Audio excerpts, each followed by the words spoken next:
बिस्मिल्लाहिर्रहमानिर्रहीम, अस्सलाम वालेकुम। प्रोग्राम सिटी क्लिनिक में मैं हूं आपकी होस्ट अना यूसुफ। इस उम्मीद के साथ कि आप बिल्कुल ठीक ठाक होंगे, अपनी सेहत का ख्याल रख रहे होंगे। आज के प्रोग्राम का बाकायदा आगाज़ करेंगे और आज हमारे साथ होंगे स्टूडियो में डॉक्टर जो कि गैस्ट्रोएंटरोलॉजिस्ट हैं, डॉक्टर गियासुल हसन। उनसे हम बहुत से सवालात पूछेंगे। आप भी प्रोग्राम में शामिल हो सकते हैं, हमें कॉल कीजिए। हमारा नंबर है 031604200437। जो भी सवाल आप पूछना चाह रहे हैं आप प्रोग्राम में शामिल हो सकते हैं और पूछ सकते हैं। अस्सलाम वालेकुम डॉक्टर साहब, क्या हाल? वालेकुम अस्सलाम, क्या हाल चाल है आप? बस ठीक ठाक है। अच्छा, सबसे पहले मैं आपसे जानना चाहूँगी कि जिगर की इंसानी जिस्म में अहमियत क्या है?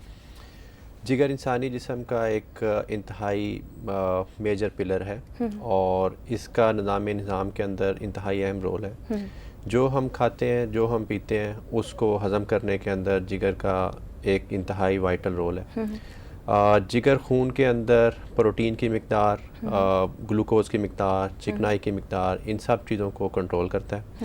जो हम एक्सेस खाते हैं उसको स्टोर करता है और ज़रूरत के मुताबिक उसको यूटिलाइज़ करता है, इस्तेमाल करता है। इसके अलावा हमारा जो मेन इम्यून सिस्टम है, जो हमारा मेन डिफेंस सिस्टम है बॉडी का, किसी भी बीमारी के ख़िलाफ़ लड़ने की जो क़ुव्वत है, उसको ये रेगुलराइज़ करता है। उसका मेन पिलर है और उसको मेन कंट्रोल करता है। सही। दूसरा, हेपेटाइटिस के बढ़ते हुए रुझानात जो हैं, बहुत ज़्यादा बढ़ता चला जा रहा है हेपेटाइटिस, इसकी वजूहात मैं जानना चाहूँगी ये क्या हैं? हेपेटाइटिस अनफॉर्चुनेटली पाकिस्तान दुनिया के उन चंद ममालिक में है जहाँ पे हेपेटाइटिस की प्रेवलेंस, हेपेटाइटिस का इंसिडेंस बहुत ज़्यादा है बाकी सारी दुनिया की निस्बत। और इसकी कुछ वजूहात ऐसी हैं जो कि कोशिश के बावजूद भी अभी तक आज के पढ़े लिखे मुआशरे के अंदर भी ख़त्म नहीं हो सकी। और उसके अंदर सबसे बड़ी वजह है गैर ज़रूरी टीकों का इस्तेमाल। पाकिस्तान दुनिया के उन चंद ममालिक में है जहाँ के गैर ज़रूरी टीकों का इस्तेमाल सबसे ज़्यादा है। बिल्कुल। लोग और बाज़ दफ़ा डॉक्टर हज़रात गैर ज़रूरी टीकों का इस्तेमाल करवाते हैं और चूँकि हमारे यहाँ इस्तेमाल शुदा सरिंजों का दोबारा इस्तेमाल काफ़ी ज़्यादा है। सरिंजेस जो कि यूटिलाइज़ हो जाती हैं हॉस्पिटल्स के अंदर, वो रीपैक हो के मार्केट में इस्तेमाल होती हैं। इसके ऊपर गवर्नमेंट की लेजिस्लेशन सजा जदा के सिलसिले के बावजूद इस चीज़ को अभी तक हम कंट्रोल नहीं कर सके, ठीक, जिसकी वजह से हेपेटाइटिस लोगों से एक मरीज़ से दूसरे को फैलता है। तो एक तो वजूहात में से बड़ी वजह ये है। डॉक्टर साहब, हम डिटेल में इसकी वजूहात डिस्कस करेंगे। एक कॉलर है हमारे साथ, उन्हें शामिल कर लेते हैं। अस्सलाम वालेकुम हैदर, क्या पूछना चाहेंगे आप? हेलो, अस्सलाम वालेकुम। जी वालेकुम अस्सलाम, बताइएगा क्या पूछना चाहेंगे आप? जी, मैं डॉक्टर साहब से ये पूछना चाहता हूँ क्योंकि आजकल ये हेपेटाइटिस सी की बीमारी बहुत आम है। ठीक है।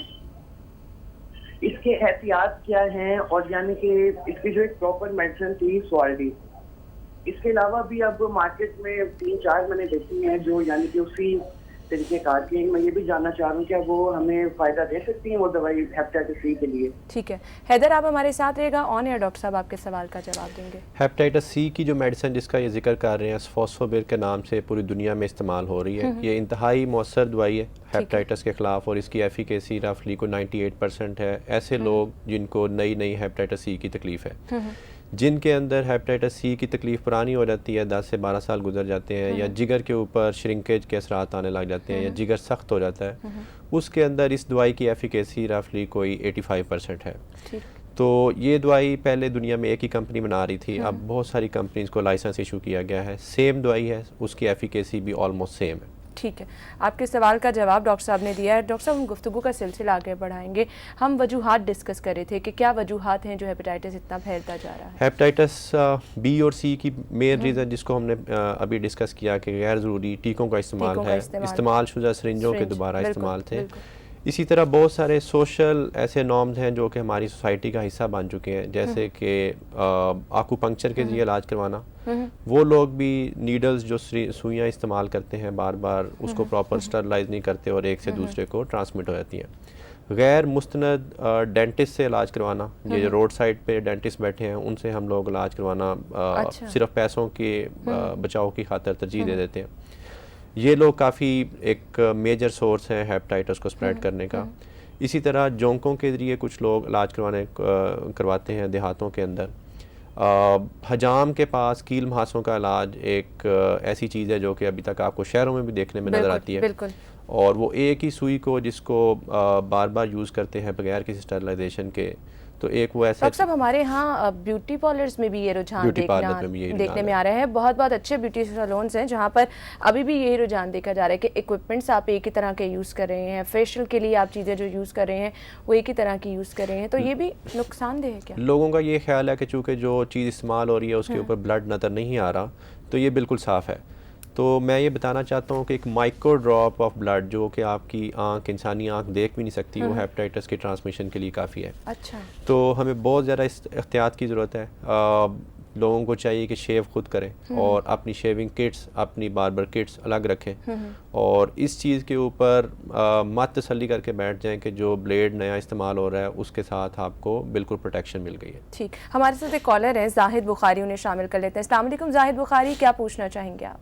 जी वालेकुम सलाम। मैंने ये पूछना है, मुझे शुगर है। ठीक है। 47 एज है मेरी। ठीक है। ठीक है जी। और मैंने अल्ट्रासाउंड कराया था, फैटी लीवर आया, उनसे आपको फैटी लीवर है। तो ये डॉक्टर साहब से पूछना था, ये कोई नुकसान तो नहीं है इसका कोई ज्यादा? ठीक है, आप हमारे साथ रहेगा, ऑन एयर डॉक्टर साहब आपके सवाल का जवाब देंगे। जिन लोगों को शुगर का मर्ज़ होता है उनके अंदर फैटी लिवर का इंसिडेंस बाकी लोगों से ज़्यादा होता है और ख़ास तौर पे अगर शुगर अनकंट्रोल चल रही है और वज़न की ज़्यादती है या जिन लोगों का अगर वज़न मुनासिब भी है तो उनकी वेस्ट का सर्कमफ्रेंस ज़्यादा है, वेस्ट ज़्यादा है, इन लोगों के अंदर फैटी लिवर ज़्यादा पाया जाता है। फैटी लिवर का नुकसान ये है कि with the passage of time fatty liver ultimately liver shrinkage में कन्वर्ट हो जाता है, जिसको सिरोसिस बोलते हैं। ठीक। और जो रिसेंट दुनिया का डाटा है वो ये शो करता है कि fatty liver itself liver cancer की एक मेजर रीज़न है। अच्छा। तो जो प्रीवियस लोगों का ये ख्याल था, पहले लोगों का ये ख्याल था कि फैटी लिवर एक ऐसी बिनाइन सी चीज़ है जिसका कोई लॉन्ग टर्म कॉन्सिक्वेंसेस नहीं है।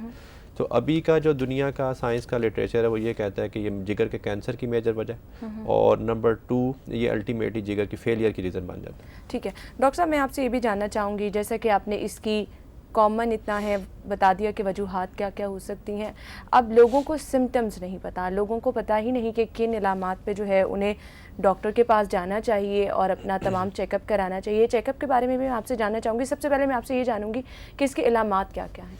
शुरू में हेपेटाइटिस की तकलीफ़ में आम तौर पे कोई बड़ी अलामात नहीं आती। नॉन स्पेसिफिक सी सिम्टम जैसे जिस्म में दर्दें, फटीग का एहसास, हल्का फुल्का शाम के टाइम बुखार, इस तरह की चीज़ें अपीयर होती हैं। और कुछ लोगों के अंदर यरकान आ जाता है जो कि हेपेटाइटिस बी और सी के अंदर आम तौर पे काफ़ी कम है। तो जो मौसमी यरकान है हेपेटाइटिस ए और ई जो कि खाने पीने से फैलते हैं, उनके अंदर जिस्म में यरकान की कैफियत यानी आंखें पीले हो जाने की कैफियत ज़्यादा कॉमन है। तो इसकी बेशुमार गाइडलाइन है कि किन लोगों को टेस्ट करवाने चाहिए, किन लोगों को नहीं करवाने चाहिए, मगर मैं ये कहूँगा कि चूँकि पाकिस्तान में इसकी प्रेवलेंस, इसकी इंसिडेंस इतना ज़्यादा है कि हर इंसान को इसका एक दफ़ा ज़िंदगी में ज़रूर टेस्ट करवाना चाहिए। और इसके बाद अगर आपने पिछले 5 सालों में कभी कोई सर्जरी करवाई है, डेंटिस्ट के पास इलाज करवाया है, कोई इंतकाल खून आपका हुआ है तो उसके अंदर आपको दोबारा एक दफ़ा इसका टेस्ट जरूर करवाना चाहिए। इंतकाल खून पे भी मैं आपसे बात करूंगी। नाज़रीन, डॉक्टर साहब हमारे साथ मौजूद है, हम गुफ्तगू का सिलसिला आगे बढ़ाएंगे। अभी मुझे एक ब्रेक लेनी है, ब्रेक के बाद हम दोबारा हाजिर होंगे, आप हमारे साथ रहिए।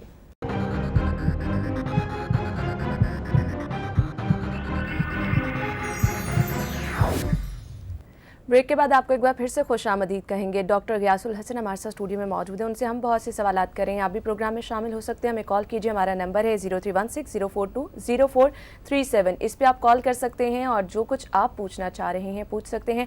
अभी एक हमारे साथ कॉलर हैं, उनसे हम बात करेंगे और पूछेंगे कि वो क्या जानना चाह रहे हैं। अस्सलाम वालेकुम जी, अपना नाम भी बताइएगा और बताइएगा आप क्या पूछना चाह रहे हैं। हेलो जी, अस्सलाम वालेकुम, बताइएगा क्या पूछना चाहते हैं। जी, मैं मोहम्मद शफी बोल रहा हूँ। जी जी से जी जी हेपेटाइटिस सी है, मुझे मैंने रिपोर्ट करवाई है, तो उसके जरासीम जो रिपोर्ट आई है 2,50,400 आई है। ठीक है, तो वो इसके बारे में पूछना था डॉक्टर साहब से कि मेरा जिस्म की हड्डियां जो है ना बहुत दर्द करती हैं। ठीक है, आप हमारे साथ रहेगा, डॉक्टर साहब ऑन एयर आपके सवाल का जवाब देंगे। जो न्यू मेडिसिन हैं स्वाल्डी या स्वासफोबेर या इससे मिलती जुलती और भी दवाइयाँ हेपेटाइटिस के ख़िलाफ़ जो अवेलेबल हैं, वायरस की मिकदार चाहे मिलियंस में हो चाहे ट्रिलियन में हो, उनके ख़िलाफ़ काफ़ी मौसर है।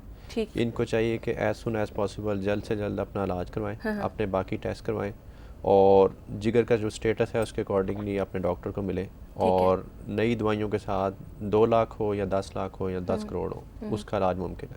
ठीक है, आपके लिए जैसे कि डॉक्टर साहब ने कहा बर वक्त आप अपने डॉक्टर के पास जाएं, इलाज करवाएं, इलाज मुमकिन है, लेकिन फिर बात वही की ज़रूरत इस चीज़ की है कि आप बर वक्त इलाज कराएं और अच्छे डॉक्टर का इंतखाब करें। डॉक्टर साहब, हम इंतकाल खून पे बात कर रहे थे, तो अक्सर लोगों का कॉन्सेप्ट ये होता है कि आपने किसी को ब्लड जो है वो डोनेट किया है, आपने अपना खून टेस्ट कराया है, तो आपने ब्लड डोनेट कर दिया, ब्लड लग गया, तो अब आपको ज़रूरत नहीं है किसी भी किस्म के टेस्ट कराने की, तो ये क्या कॉन्सेप्ट ठीक है?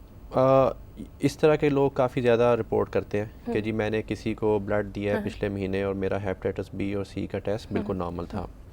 अनफॉर्चुनेटली जो पंजाब ब्लड बैंक सर्विसेज हैं वो जिस मेथड से टेस्ट करते हैं, किट मेथड से, that is not a reliable method. वो कोई बहुत मुस्तनद तरीका टेस्ट करने का नहीं है। ठीक है। उसके नुकसान दो होते हैं। जो ब्लड दे रहा है उसको भी फॉल्स सेंस ऑफ सिक्योरिटी आ जाती है कि मेरे अंदर वायरस नहीं है, और जिसको ट्रांसमिट हो जाता है उसको भी पता होता है कि मुझे तस्दीक शुदा खून लगा है। तो उसमें जो बेस्ट ये है कि एलाइज़ा जो कि अथेंटिक मेथड है ब्लड को हेपेटाइटिस बी और सी के टेस्ट करने के लिए, उसके साथ टेस्ट किया जाए। डॉक्टर साहब, हमारे जितने भी हॉस्पिटल्स हैं वहाँ पर इंतकाल खून का प्रोसेस जो है वो हर रोज़ाना की बुनियाद पे, तो वहाँ पर भी क्या यही तरीक़ेकार इस्तेमाल किया जाए? जनरली किट मेथड यूज़ हो रहा है जो कि बहुत अच्छा तरीक़ाकार नहीं है। ठीक है, तो क्यों इस तरह से है? क्योंकि बहुत से मरीज़ों को आप जो है वो खून वो लगा रहे हैं, और अगर इस तरीक़ेकार को फॉलो किया जा रहा है तो किसकी जानिब से ये गफलत जो है वो बढ़ती जा रही है? इसकी प्रॉपर रिकमेंडेशन हेल्थ डिपार्टमेंट को मल्टीपल टाइम गई हुई है। मेरा ख्याल है कि इसके ऊपर जल्द जो है कोई न्यू मैकेनिज़्म आ जाएगा। ठीक है। अच्छा डॉक्टर साहब, इसका बेहतर तरीका भी आपने बता दिया।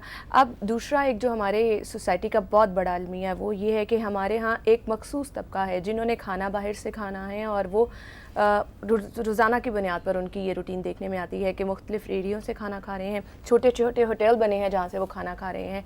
तो ये किस हद तक नुकसानदेह, क्योंकि वहाँ पर अक्सर ये देखने में आता है कि बर्तन भी नहीं सही तरह धोए जा रहे, पानी रखा है उसी से आप बर्तन धो के वहाँ पर ही आप खाना सर्व कर रहे हैं, तो किस हद तक नुकसान? ये ऑब्वियसली एक बहुत बड़ा अलमिया है सोसाइटी का। जिस माशरे के अंदर आप एटम बम की बात करते हैं और ड्रोन बनाने की बात करते हैं, उस माशरे में साफ़ पानी लोगों को मैसर नहीं है। हमारे हॉस्पिटल्स के बाहर ये कॉमनली देखा जाता है कि जो हॉस्पिटल के बाहर रेडियाँ और ठेले हैं, मरीज़ के अटेंडेंट्स उधर से खाना खाते हैं। पेशेंट खुद से बीमार है, उसका अटेंडेंट भी 10 दिनों बाद आके उधर ही दाखिल होता है। और उसकी वजह ये है कि ना तो बर्तन साफ़ है, ना प्रॉपर पानी जो साफ़ है। हर बंदा पानी ख़रीद के नहीं पी सकता। इसी तरह जो रेडियाँ ठेले सड़क के किनारे पे लगे हुए हैं जहाँ पे हर किस्म की आलूदगी उसके ऊपर है, वो खाना खाने से जब इंसानी जिस्म यकीनन बीमार होगा, और हेपेटाइटिस ए और ई जो कि मौसमी यरकान है उसके फैलने की सबसे बड़ी वजूहात में यही अनहाइजीनिक फूड है और पानी का इस्तेमाल है। तो इसके ऊपर मेरे ख्याल में as a society, as a civil society, सबकी रिस्पॉन्सिबिलिटी है कि इसके ऊपर हम कंट्रीब्यूट करें और अपनी मैक्सिमम डोनेशन जो है साफ़ पानी के इस्तेमाल के लिए सर्व करें। और जब तक हम साफ़ पानी नहीं देते, आप महंगी से महंगी मेडिसिन हेपेटाइटिस की ले आएँ दुनिया में, वो ख़त्म नहीं हो सकता। साफ़ पानी की जैसे कि आप बात कर रहे हैं, तो अनफॉर्चुनेटली हमारे तो घरों में जो पानी आ रहा है वो भी इस काबिल नहीं है कि आप उसको पिएं, और बहुत ज़्यादा लोग जो है वो बाहर का पानी, जैसे आपने कहा, अफोर्ड नहीं कर सकते।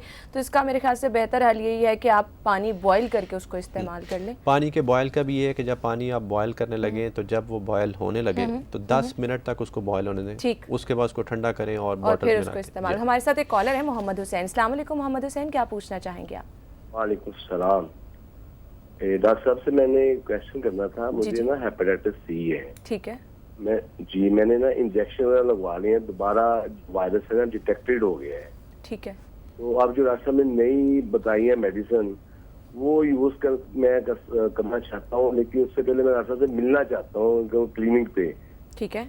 तो उसके लिए कोई एड्रेस वगैरह डॉक्टर साहब बता दें। बिल्कुल, आपको एड्रेस, जी बिल्कुल, आपको एड्रेस भी बता देते हैं। डॉक्टर साहब से आप जाके मिल सकते हैं। आप हमारे साथ रहिए, ऑन एयर डॉक्टर साहब आपको बताएंगे। डॉक्टर साहब आपसे मिलना चाह रहे हैं, आप इन्हें बता दें आपकी टाइमिंग्स क्या हैं? लाहौर जनरल हॉस्पिटल में मेडिकल यूनिट 1 जो कि मेदे जिगर का मेन डिपार्टमेंट है, उधर ये किसी भी दिन सोमवार या जुमेरात को आउटडोर में आ जाए। तो हमारा पूरा यूनिट काम करता है जो कि इसी चीज़ के स्पेशलाइज्ड हैं सारे। ठीक है। तो हम लोगों में से कोई ना कोई उधर ज़रूर इनको मिलेगा। ठीक है मोहम्मद हुसैन, आप जा सकते हैं और डॉक्टर साहब से मिल सकते हैं। अगर आप प्राइवेट क्लिनिक का भी आप इन्हें बता दें, ताकि अगर वो आपसे ना मिल सके, जैसे कि उनकी जानिब से कहा गया आप ही से मिलना चाह रहे हैं, तो प्राइवेट क्लिनिक जी मेरा इकरा मेडिकल कॉम्प्लेक्स है, सही। जौहर टाउन, ठीक है। अकबर चौक के नज़दीक, जिना हॉस्पिटल के करीब। ठीक है, ठीक है। मोहम्मद हुसैन, आप डॉक्टर साहब से रब्ता कर सकते हैं। डॉक्टर साहब, अब हम आ जाते हैं, इलामात भी हमने डिस्कस कर ली, इलाज का प्रॉपर तरीकाकार क्या है? सबसे पहले तशखीस का तरीकाकार मैं जानना चाहूँगी, फिर हम इलाज की तरफ बढ़ेंगे, क्योंकि लोग जो हैं वो, जिस तरह हमने ब्लड की बात की कि लोग जो है अपना ब्लड जब डोनेट करते हैं तो वो ईजी हो जाते हैं कि उनके साथ ऐसा कोई मसला नहीं है। अब इसका प्रॉपर तशखीस का तरीकाकार क्या है? कौन कौन से टेस्ट कराने पड़ते हैं, कितनी कितनी देर बाद कराने पड़ते हैं, और एक नॉर्मल इंसान को कब ज़रूरत पेश आनी चाहिए, कब आप समझते हैं कि वक्तन फ़वक्तन उन्होंने टेस्ट कराते रहना चाहिए? जिस तरह हमने पहले भी शुरू में भी डिस्कस किया कि चूँकि इतनी ज़्यादा प्रेवलेंस है, तो एक दफ़ा तो हम सब को अपना हेपेटाइटिस बी और सी का टेस्ट अलाइजा के साथ कराना चाहिए। ठीक है। इसी तरह वो लोग जिन्होंने पिछले 5 साल में कोई सर्जरी करवाई है, इंतकाल खून हुआ है, उनको बार बार किसी भी वजह से इंजेक्शन का इस्तेमाल, ड्रिप्स का इस्तेमाल होता रहा है, उन्होंने किसी डेंटिस्ट से ट्रीटमेंट लिया है, ठीक है। किसी भी गैर मुस्तनद तरीके इलाज को उन्होंने अडॉप्ट किया, जैसे कि ऑक्यूपंक्चर, हजामा, जोंकों के जो इलाज, हजाम से वो शेप बनवाते हैं, तो उनको चाहिए कि अपना एक टेस्ट, सिंपल सा टेस्ट है हेपेटाइटिस बी और सी बाय अलाइजा, ठीक है। वो हर बड़ी लेबॉर्ट्री करती है, और ये कोई बहुत महंगा टेस्ट नहीं है, आप इसको करवाना चाहिए।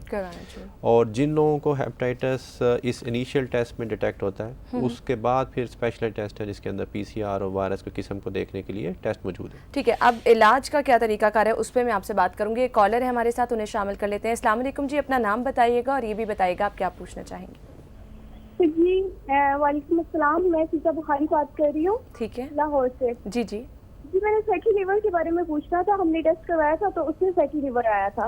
ठीक है। तो उसकी कोई मेडिसिन वगैरह अगर आप बता दें। एक्चुअली वो जिस डॉक्टर से हमने कहा था उन्होंने इसके बारे में कुछ भी नहीं बताया। उन्होंने कहा कि ये तो इसकी तो कोई मेडिसिन वगैरह नहीं होती ही नहीं है, आप जस्ट ना अपनी डाइट पे फोकस करें, डाइट अच्छी करें। ठीक है, आप हमारे साथ शुगर भी है ना? ठीक है, ठीक है, आप हमारे साथ रहेगा। ऑन एयर डॉक्टर साहब आपके सवाल का जवाब देंगे। फैटी लिवर बेसिकली खुद से कोई बीमारी नहीं है। फैटी लिवर की जो मेजर रीजंस हैं उनको आइडेंटिफाई करने की ज़रूरत है और उसको ट्रीट करने की ज़रूरत है।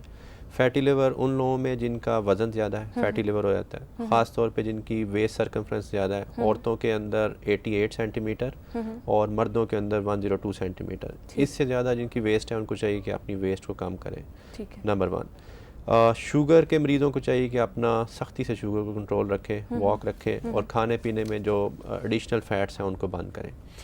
जो लोग अल्कोहल का इस्तेमाल करते हैं उनके अंदर फैटी लिवर ज़्यादा है, उनको चाहिए कि अल्कोहल का इस्तेमाल मेडिकल लिमिट्स के अंदर करें। इसी तरह जिन लोगों को गले की दूध, थायराइड के मसाइल होते हैं जो कि मोस्ट ऑफ द टाइम लोगों को पता नहीं होता, उनको चाहिए कि वो अपना टेस्ट करवाएं। इसी तरह खून में चर्बी की मिकदार, कोलेस्ट्रॉल और ट्राइग्लिसराइड के लेवल्स जिन लोगों के अंदर ज़्यादा है उनके अंदर फैटी लिवर की परसेंटेज ज़्यादा है। तो इन सब चीज़ों को आइडेंटिफाई करके जो भी चीज़ इसकी वजह बने उसको ट्रीट करने की ज़रूरत है। मगर एज ए जनरल रूल वज़न की कमी कम से कम 10% वो रिक्वायर्ड होती है any person who is having fatty liver. ठीक है। अच्छा डॉक्टर साहब, मैं आपसे जानना चाहूँगी हेपेटाइटिस के जो मरीज़ हैं इनके लिए खुराक कैसी होनी चाहिए, क्योंकि लोग जो हैं वो अगर इस बीमारी में मुब्तला हैं भी तो वो अपनी ईटिंग हैबिट बिल्कुल कंट्रोल नहीं करे, तो वो ईटिंग हैबिट हमारी कंट्रोल ना करना किस कदर नुकसानदेह है और क्या खुराक प्रॉपर होनी चाहिए वो भी बताइए। जहाँ तक हेपेटाइटिस बी और सी का तल्लक है, लोगों का इस बारे में काफ़ी ज़्यादा मिसकंसेप्शन है। लोग समझते हैं कि जी गर्म चीज़ें खाने से हेपेटाइटिस की तकलीफ बढ़ जाएगी। वो ऑल टुगेदर उसका गोश्त बंद कर देते हैं, उसका अंडा बंद कर देते हैं, किसी भी चीज़ के अंदर तो लोग रोटी बिल्कुल खाना बंद कर देते हैं, मिर्चें, चिकनाई, वो सब उसका बंद कर देते हैं। इन चीज़ों का बंद करना ना सिर्फ नुकसान देता है बल्कि उल्टा हेपेटाइटिस की तकलीफ को बढ़ाता है। अच्छा। उसकी वजह यह है कि जिगर का मेन काम प्रोटीन प्रोडक्शन है। अगर जिगर आपका ख़राब है, वो अंदर से प्रोटीन की प्रोडक्शन अच्छी नहीं कर रहा, आप बाहर से देना ही बंद कर देते हैं। ठीक।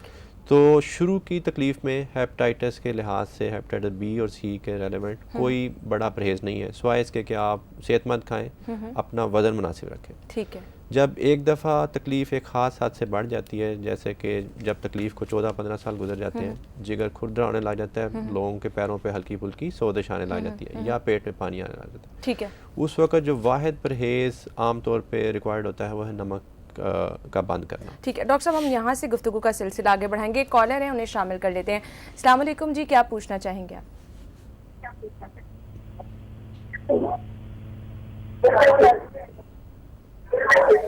आपकी आवाज़ हम तक नहीं आ रही। आपको सबसे पहले मैं ये कहूँगी कि आप अपने टीवी की आवाज़ कम करें और फिर आप जो सवाल पूछना चाह रहे हैं आप पूछें, ताकि डॉक्टर साहब आपके सवाल का जवाब दे सकें उसको सही तरह सुन के। अस्सलाम वालेकुम। जी वालेकुम अस्सलाम, बताइएगा क्या पूछना चाहेंगे आप?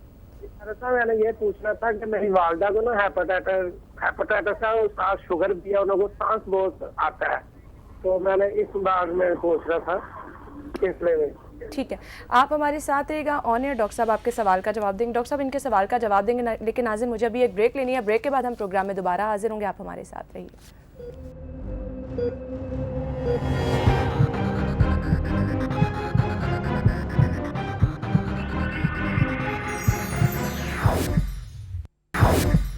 ब्रेक के बाद आपको एक बार फिर से खुश आमदीद कहेंगे। अभी एक कॉलर है हमारे साथ, सिकंदर अली, उन्हें शामिल करेंगे। अस्सलाम वालेकुम सिकंदर, बताइएगा क्या पूछना चाहेंगे आप? जी वालेकुम सलाम। जी मैडम साहब, मैं डॉक्टर साहब से बात करना चाहता हूँ। बिल्कुल कीजिए। हाँ जी जी बताइए क्या पूछना चाहेंगे आप? मैं पूछना चाहता हूँ, मुझे ना एक डॉक्टर साहब ने एंडोस्कोपी के बारे में बताया था, ठीक है। तो वो ना उनका सिस्टम बड़ा गलत था। ये पूछना है कोई बीमारी तो नहीं एंडोस्कोपी के जरिए होती? ठीक है, आप हमारे साथ रहेगा ऑन एयर, डॉक्टर साहब आपके सवाल का जवाब देंगे। एंडोस्कोपी एक तरीका तशखीस है और तरीका इलाज भी है। मगर ज़रूरी ये है कि जब भी कभी एंडोस्कोपी करवाएं, चूँकि ये ब्लड के साथ कंटामिनेट हो जाती है, उसकी प्रॉपर स्टरलाइजेशन रिक्वायर्ड होती है। ठीक है, तो किसी भी ऐसी जगह से करवाएं जहाँ पे प्रॉपर स्टरलाइजेशन की फैसिलिटीज़ अवेलेबल हैं। हमारा लाहौर जनरल हॉस्पिटल में एंडोस्कोपी का एक बहुत अच्छा निज़ाम मौजूद है। ठीक है। और इसी तरह पंजाब के जो बड़े हॉस्पिटल हैं उनकी स्टरलाइजेशन का सिस्टम अप टू मार्क है।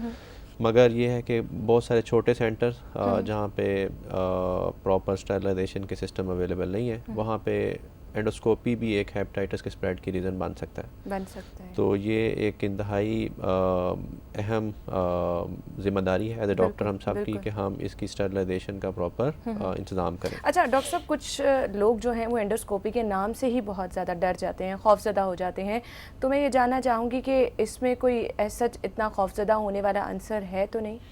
जनरली जो हम एंडोस्कोपीज़ करते हैं पेशेंट को सेडेट करके करते हैं, और most of the time patient को ये पता नहीं होता कि उसका प्रोसीजर कब शुरू हुआ और कब ख़त्म हो गया। हाँ, कुछ सिचुएशंस के अंदर आप पेशेंट को सेडेट नहीं कर सकते, उसमें थोड़ा बहुत डिस्कम्फर्ट ज़रूर है, मगर जो प्रॉपरली ट्रेंड डॉक्टर्स हैं वो इतना they are well familiar with the technique कि जी आमतौर पर पेशेंट को कोई तकलीफ़ का एहसास नहीं होता। ठीक है, इससे पहले भी एक कॉलर थी हमारे साथ जो कि अपनी वालदा से मुताल्लिक जानना चाह रही थी कि उनका ये कहना था कि बूढ़ी हैं और हेपेटाइटिस है, तो उनके बारे में वो जानना चाह रहे हैं। लोगों का ये ख्याल है कि जो लोग भी 50 साल से ऊपर हो गए हैं वो बूढ़े हैं और उनको किसी भी किस्म के इलाज की ज़रूरत नहीं, मगर हेपेटाइटिस की जो मेडिसिन हैं वो सेफली हम 80-85 साल के उम्र के लोगों को भी दे सकते हैं। इलाज ज़रूर करवाना चाहिए, क्योंकि ज़रूरी नहीं है कि लोगों के पेट में पानी आए या पैरों पे सोजे आए या लोग गनूदगी बेहोशी में जाएं। हेपेटाइटिस का वायरस जिगर में कैंसर की एक बहुत बड़ी वजह है और ख़ास तौर पे ओल्ड एज के अंदर बर वक्त इलाज जो है वो बहुत ज़रूरी है। कॉलर है, उन्हें शामिल कर लेते हैं। जी अस्सलाम वालेकुम, अपना नाम बताइएगा और ये भी बताइएगा क्या पूछना चाहेंगे आप?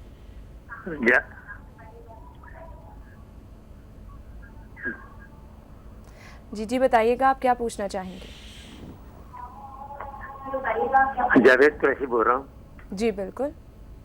हाँ जी, वो मैंने ये पूछना था, एक तो ये पूछना है कि इसमें जो वायरस की जो होती है तादाद वो कितनी होनी चाहिए, और दूसरा ये है कि ये एक दवाई है वायरस, वो हेपेटाइटिस बी के लिए है, मुफीद है, और तीसरा ये पूछना था कि चिकनाई जो है घी या ऑयल वो किस कदर तक इस्तेमाल कर सकते हैं? ठीक है, आप हमारे साथ रहेगा ऑन एयर, डॉक्टर साहब आपके सवाल का जवाब दें। जहाँ तक मुझे समझ लगी है कि ये कहना चाह रहे हैं कि इनको हेपेटाइटिस बी है। हेपेटाइटिस बी की दवाइयाँ काफ़ी मौसर हैं, सिर्फ इशू ये है कि आपको वो लंबा अरसा खानी पड़ती हैं और सम टाइम लाइफ लॉन्ग खानी पड़ती हैं। इसके बारे में नई रिसर्च काफ़ी आ रही है और मुस्तकबिल में मुमकिन है कि कुछ ऐसे इलाज आ रहे हैं जो कि एक ख़ास मुद्दत के लिए हों। ठीक, दवाइयाँ इंतहाई मौसर हैं, वायरस को कंट्रोल करके रखती हैं, मगर इशू ये आता है कि लोग उस दवाई को छोड़ देते हैं। तो ज़रूरत इस अमर की है कि दवाई मुसलसल मुतवातर खाई जाए और बीमारी की जो मॉनिटरिंग है वो जारी रखी जाए। ठीक है डॉक्टर साहब, ये वायरस की तादाद भी जानना चाह रहे थे कि कितनी?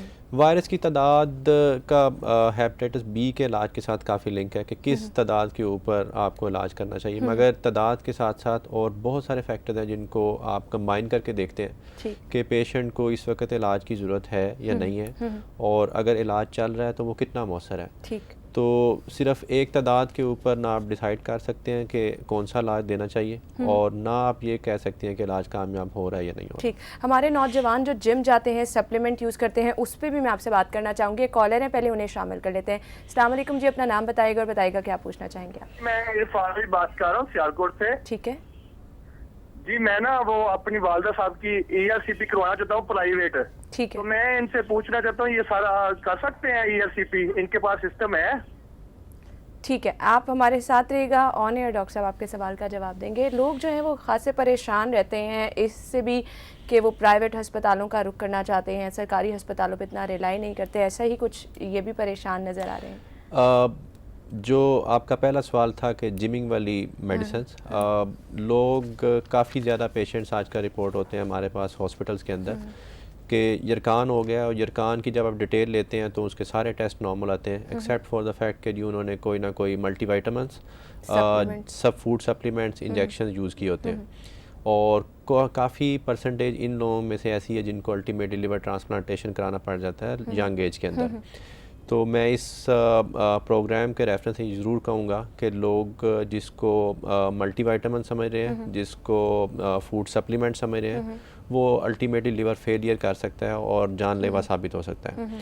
तो किसी भी चीज़ का ऐसा इस्तेमाल जो कि रातों रात आपको बॉडी बिल्डर बना देता है, उसको अवॉइड करें। चाहे वो फूड सप्लीमेंट है, चाहे वो आपका कोई जिम का इंस्ट्रक्टर आपको बता रहा है, वो डॉक्टर नहीं है, और ना ही उसको पता है कि इसका इस्तेमाल कितना ख़तरनाक हो सकता है। नॉर्मल खाएं, स्लिम रहें और एक्सरसाइज करें, जो कि सेहतमंद ज़िंदगी का प्रिंसिपल है। बिल्कुल बिल्कुल।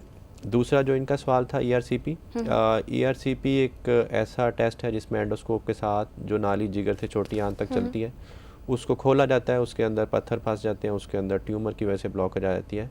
तो इसकी फैसिलिटी हमारे पास मौजूद है और जनरल हॉस्पिटल में भी अवेलेबल है। ठीक है, आप जनरल हॉस्पिटल जाके इलाज भी करा सकते हैं। एक कॉलर है हमारे साथ, आबिद हुसैन, उन्हें शामिल कर लेते हैं। अस्सलाम वालेकुम आबिद हुसैन, बताइएगा क्या पूछना चाहेंगे आप।